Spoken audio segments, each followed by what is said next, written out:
ओम शांति। आज हम राजयोग कोर्स के चौथे दिन में प्रवेश कर रहे हैं। आज का विषय बहुत गहरा है, लेकिन उतना ही स्पष्ट भी। सृष्टि रूपी उल्टा वृक्ष, संगम युग और आत्मा की 84 जन्मों की यात्रा।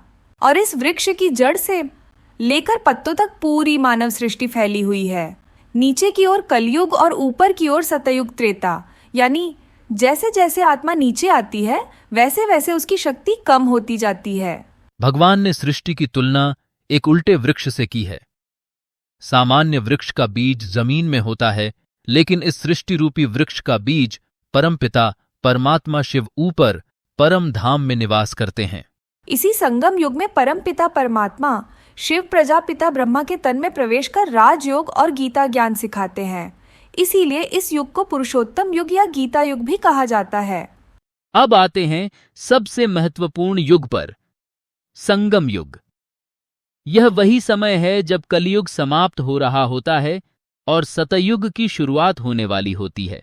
लेकिन द्वापर युग से देह अभिमान और विकार शुरू होते हैं, भक्ति की शुरुआत होती है और कलयुग आते आते मनुष्य पूरी तरह पतित बन जाता है। इसीलिए सतयुग को स्वर्ग और कलयुग को नरक कहा गया है।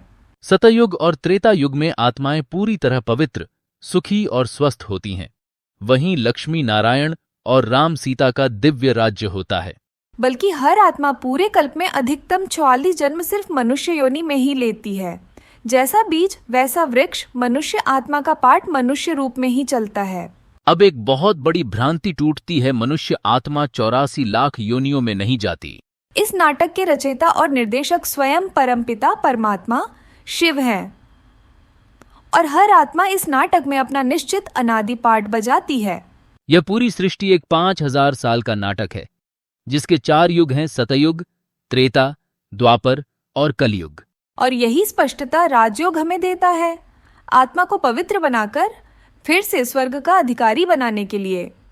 आज अगर हम यह समझ लें कि हम कौन हैं, कहां से आए हैं और कहां वापस जाना है, तो जीवन अपने आप स्पष्ट हो जाता है। ओम शांति। ओम शांति।